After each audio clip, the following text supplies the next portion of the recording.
Good morning friends सकार गुरुत्वपूर्ण खबर आपण मानक स्वागत मुजित तो फ्रेंड्स प्रत्येक दिन भली बहुत गुड़ी पछा पछा खबर सहित जहाँकि पीएम किसान कालिया योजना ठू आरंभ कर राशन कार्ड ई श्रम कार्ड बड़ बड़ घोषणा यह खबर भितर रही तेणु आपण मैंने 2 मिनिट अधिक समय दे ए वीडियो को निश्चित शेष पर्यंत देखंतु कारण आज वीडियो देखापी आपको कौन न्यूज पेपर किंबा खबर कागज देखा पड़ोनी से चलतु भाई मैंने बेसी डेरी नक भिडियो पर नजर पकईबा तेरे नजर पकईबा पूर्व जदि आम चैनल प्रथम आसी भिडियो देखुं तेरे आम चैनल को सब्सक्राइब कर पाखे घंटी चिन्ह को दबे ऑल नोटिफिकेशन को दबे दिंतु कारण आम जिते बेले भी भिडियो छाड़ू आपण पाखे पहुँचब सर्वप्रथमे नंबर 1 आसिला पुणी चाषी ऋण छाड़ को नहीं पुणी एक खुशी खबर विधानसभा निर्वाचन 6 मास बाकी अच्छी चलित वर्ष शेष सरकार निर्वाचन हेबाकु जाउछि तेणु निर्वाचन पाखि आसुथिबारु राज्य में चंपई सरकार निर्वाचन घोषणा आरंभ कर दैछंती। मुख्यमंत्री चंपई सोरेन राज्य में 125 यूनिट मागणा बिजुली को 200 यूनिट करने को निष्पत्ति नैछंती। एथि सहित राज्य सरकार युवक किंबा युवकों ठार आरंभ कर महिला एवं कृषक पर्यंत बड़ घोषणा करछंती जहाँकि एथिरे चाषी ऋण छाड़ एवं मागणा बिजुली एवं 3 मास भितर 40,000 नियुक्ति को नहीं से बड़ घोषणा करिछंती। परवर्ती खबर आसिला पुणी एसएचजी ग्रुप महिला सरकार बड़ निष्पत्ति मिशन शक्ति को नहीं आसिला बड़ अपडेट राज्य में आग को चालू रहिबो एही लाभदायक योजना जहाँकि चालू रहिबो मिशन शक्ति आग को मिशन शक्ति विभाग दौड़ब मिशन शक्ति महिला माने अनेष्टि विभाग सहित जड़ित आग को यही कार्यक्रम को व्यापक कर उपमुख्यमंत्री तथा महिला शिशु कल्याण मंत्री प्रभाती परिडा सूचना देछंती।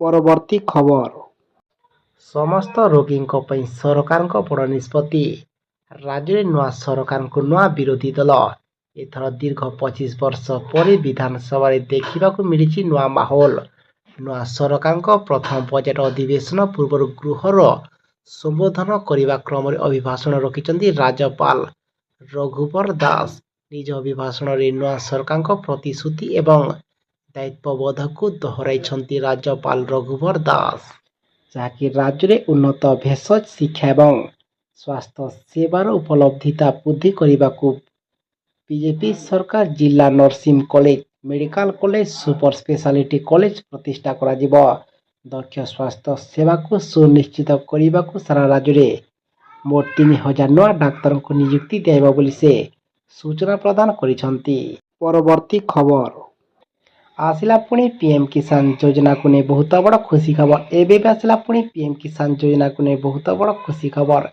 पुणी यथाशीघ्र ही योजना को नहीं परवर्ती किस्ती किंबा समस्त योग्य चाषी खातार आसवाक 18तम किस्ती हिसाब से परवर्ती किस्ती 2,000 टंका जहाँकि आपण बहुत बड़ खुशी खबर से जो मैंने पर्यंत आपण डॉक्यूमेंट को किसी भूल भाल अच्छी कि त्रुटि अच्छी कि केवाईसी करना देवे यथाशीघ्र ये केवाईसी फुलफिल कर रखी था कहीं जहाँकि जो आग को जो परवर्ती किस्ती टंका स्थानांतर किंबा पठेबे सरकार ए केवाईसी जदि आपण फुलफिल करना कि करूना तेज आदौ आपण को ये टंका मिल ना से आम आपको अनुरोध करुँ आपण मैंने यथाशीघ्र इ केवाईसी फुलफिल कर रखी था एवं जेकोसी तारीख में सरकार टंका देवाटा सूचना रही से आम आपको रिक्वेस्ट करूँ आपण मैंने आम सदा सर्वदा जोड़ी हुई रही था कहीं जो दिन सरकार टंका देवाटा घोषणा करेंगे आम आपको आ गोटे भिडियो मध्यम आम चैनल मध्यम आम आपको जनईदेवु ताकू देखि आपण मैंने कन्फर्म होइजिबे। परवर्ती खबर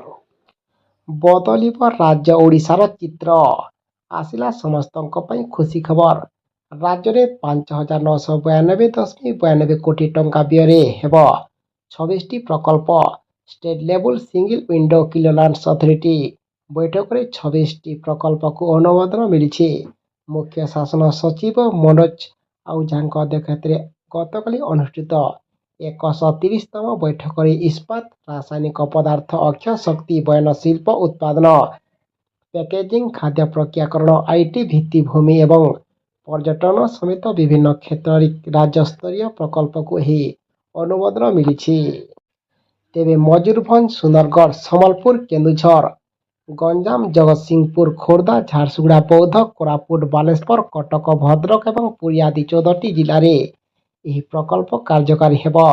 ମୋଟ ନିବେଶ ପରିମାଣ 5,992.92 କୋଟି ଟଙ୍କା। ଏହାଦ୍ୱାରା 19,364ଟି ସମ୍ଭାବ୍ୟ ନିଯୁକ୍ତି ସୁଯୋଗ ସୃଷ୍ଟି ହେବ ବୋଲି ଆଶା କରାଯାଉଛି।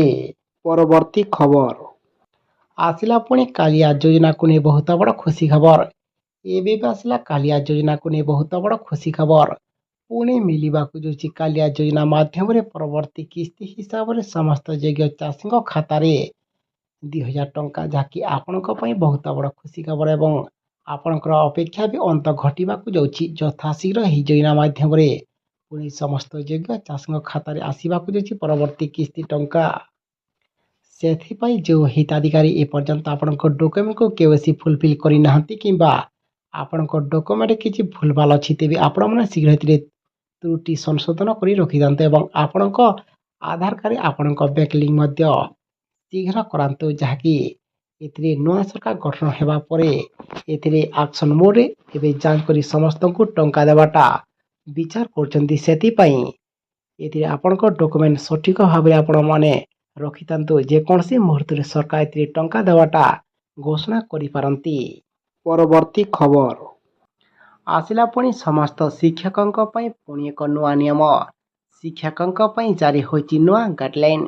ଏବେ ଦେବାକୁ ପଡ଼ିବ ନିଜର ଗୋଟି ଗୋଟି ସମ୍ପତ୍ତିର ତାଲିକା। ଏନେଇ ଗଣଶିକ୍ଷା ବିଭାଗ ଏକ ନିର୍ଦ୍ଦେଶ ଜାରି କରିଛି। ମାଧ୍ୟମିକ ଶିକ୍ଷକଙ୍କୁ ଏବେ ପଦୋନ୍ନତି ସେତେବେଳେ ମିଳିବ ଯେତେବେଳେ ସେ ନିଜ ସମ୍ପତ୍ତିର ସମସ୍ତ ବିବରଣୀ ସାର୍ବଜନୀନ କରିବେ ଏବଂ ସେମାନେ ତାଙ୍କର ଚଳ ଏବଂ ଚଳଚଞ୍ଚଳ ସମ୍ପତ୍ତିର ସମସ୍ତ ବିବରଣୀ ସରକାରଙ୍କ ଦ୍ୱାରା ଏକ ପୋର୍ଟାଲରେ ସାର୍ବଜନୀନ କରିବାକୁ ପଡ଼ିବ। ପରବର୍ତ୍ତୀ ଖବର ଏଣିକି ପ୍ରତ୍ୟେକ ପଞ୍ଚାୟତରେ ହେବ ଆରୋଗ୍ୟମ ସେଣ୍ଟର। ନିଯୁକ୍ତି ପାଇବେ ଯୋଗ ଶିକ୍ଷକ। ସୁସ୍ଥ ଜୀବନ ପାଇଁ ଦରକାର ଯୋଗ। କେବଳ ଶରୀର ନୁହେଁ, ମାନସିକ ଶାନ୍ତି ଏବଂ ଏକାଗ୍ରତା ପାଇଁ ଯୋଗ ଗୁରୁତ୍ୱପୂର୍ଣ୍ଣ। ଏଥିପାଇଁ ସାରା ବିଶ୍ୱରେ ଯୋଗ ପ୍ରତି ସଚେତନତା ସୃଷ୍ଟି କରିବା ପାଇଁ ଆଜିର ଦିନକୁ ଅର୍ଥାତ୍ ଜୁନ୍ 21 ତାରିଖକୁ ଅନ୍ତର୍ଜାତୀୟ ଯୋଗ ଦିବସ ଭାବେ ପାଳନ କରାଯାଏ। ଏହାକୁ ନେଇ ଏବେ ଓଡ଼ିଶା ସରକାର ବଡ଼ ନିଷ୍ପତ୍ତି ନେଇଛନ୍ତି, ଯାହାକି ପ୍ରତି ପଞ୍ଚାୟତରେ ହେବ ଆରୋଗ୍ୟମ ସେଣ୍ଟର ବୋଲି ସେ ସୂଚନା ପ୍ରଦାନ କରିଛନ୍ତି ଏବଂ ନିଯୁକ୍ତି ପାଇବେ ଯୋଗ ଶିକ୍ଷକ ବୋଲି ସେ ସୂଚନା ପ୍ରଦାନ କରିଛନ୍ତି। ପରବର୍ତ୍ତୀ ଖବର ବେକାରୀଙ୍କ ପାଇଁ ବଡ଼ ଘୋଷଣା। ମାସକୁ ସରକାର ଦେବେ 7,500 ଟଙ୍କା। ବେରୋଜଗାର ଯୁବଗୋଷ୍ଠୀଙ୍କୁ ସହାୟତା ଯୋଗାଇବା ପାଇଁ ଆରମ୍ଭ କରିଛନ୍ତି ସରକାର। ଗ୍ରାଜୁଏଟ୍ ବା ସ୍ନାତକ ହାସଲ କରିଥିବା ବେକାରୀଙ୍କୁ ମାସକୁ 5,000 ଟଙ୍କା ଯୋଗାଇ ଦିଆଯିବ। ସେହିଭଳି ପୋଷ୍ଟ ଗ୍ରାଜୁଏଟ୍ ଏବଂ ସ୍ନାତକୋତ୍ତର କରିଥିବା ବେକାରୀଙ୍କୁ ମାସକୁ 7,500 ଟଙ୍କା ଯୋଗାଇ ଦେବାକୁ ଘୋଷଣା କରାଯାଇଛି। ବର୍ତ୍ତମାନ ସମସ୍ତ ଶିକ୍ଷକ ବା ଶିକ୍ଷିତ ବା ଯୋଗ୍ୟ ଆଶାୟୀଙ୍କୁ ନିଯୁକ୍ତି ଯୋଗାଇ ଦେବାରେ ଅସମର୍ଥ ଅଛନ୍ତି ସରକାର। ଏଣୁ ଏବେ ଏହି ବର୍ଗର ଯୁବଗୋଷ୍ଠୀଙ୍କୁ ବେକାରୀ ଭତ୍ତା ଯୋଗାଇ ଦେବାକୁ ଘୋଷଣା କରିଛନ୍ତି ସରକାର। ତେବେ ଏହି ଯୋଜନାର ଲାଭ ଉଠାଇବାକୁ ହେଲେ ଏକ ନିର୍ଦ୍ଦିଷ୍ଟ ପ୍ରକ୍ରିୟା ରହିଛି। ଏଥିପାଇଁ ପ୍ରଥମ ନିଯୁକ୍ତି ପଞ୍ଜୀକରଣ କାର୍ଯ୍ୟାଳୟରେ ନିଜକୁ ପଞ୍ଜୀକୃତ କରିବାକୁ ହେବ। ଦେଶର ବେରୋଜଗାରଙ୍କ ସଂଖ୍ୟା ଦ୍ରୁତ ଗତିରେ ବୃଦ୍ଧି ପାଇବାରେ ଲାଗିଛି। ଅନେକ ଯୋଗ୍ୟ ଆଶାୟୀଙ୍କୁ କୌଣସି ପ୍ରକାର ନିଯୁକ୍ତି ମିଳିପାରୁନାହିଁ। ଏହାକୁ ଦୃଷ୍ଟିରେ ରଖି ସରକାର ସେମାନଙ୍କୁ ସାମାଜିକ ସୁରକ୍ଷା ଯୋଗାଇ ଦେବାକୁ ନିଶ୍ଚିତ କରିଛନ୍ତି। ଭତ୍ତା ଯୋଗାଇ ସେମାନଙ୍କ ନିଯୁକ୍ତି ଖୋଜିବାରେ ସହାୟକ କରୁଛନ୍ତି ସରକାର। ବେରୋଜଗାର ଯୁବଗୋଷ୍ଠୀଙ୍କ ପାଖରେ ରୋଜଗାର କୌଣସି ସାଧନ ରହିପାରୁନାହିଁ। ସେମାନଙ୍କୁ ରୋଜଗାର ସାଧନ କରିବାକୁ ସରକାର ଯଥାସମ୍ଭବ ସହାୟତା କରୁଛନ୍ତି। ଏନେଇ ଏଥିରେ ଆସାମ ସରକାର ବଡ଼ ନିଷ୍ପତ୍ତି ନେଇଛନ୍ତି। ପରବର୍ତ୍ତୀ ଖବର ଆସିଲା ପୁଣି ମହଙ୍ଗା ଭତ୍ତାକୁ ନେଇ ଖୁସି ଖବର। 2024 ବଜେଟରେ କେନ୍ଦ୍ର କର୍ମଚାରୀଙ୍କୁ ମିଳିପାରେ ଖୁସି ଖବର। ଏନ୍ପିଏସ୍ ଅନୁସାରେ କେନ୍ଦ୍ର ସରକାରଙ୍କ ଅଧୀନରେ କାମ କରିଥିବା କିମ୍ବା କରୁଥିବା କର୍ମଚାରୀଙ୍କୁ ସେମାନଙ୍କ ଶେଷ ଦରମାରେ 50% ଅର୍ଥ ପେନ୍ସନ୍ ଆକାରରେ ମିଳିବ। କେନ୍ଦ୍ର ଅର୍ଥ ମନ୍ତ୍ରଣାଳୟ ଏନେଇ ଯୋଜନା କରୁଛି। ମୁଖ୍ୟତଃ ପେନ୍ସନ୍ ପ୍ରଦାନ ବେଳେ ଦେଖା ଦେଇଥିବା ବିଭିନ୍ନ ସମସ୍ୟାର ସମାଧାନ ଲାଗି କେନ୍ଦ୍ର ସରକାର ପୂର୍ବ ପେନ୍ସନ୍ ସ୍କିମ୍ ବଦଳରେ ଏନ୍ପିଏସ୍ ବା ନ୍ୟାସନାଲ୍ ପେନ୍ସନ୍ ସ୍କିମ୍ ଅନୁସାରେ ଏହା ଲାଗୁ କରିପାରନ୍ତି।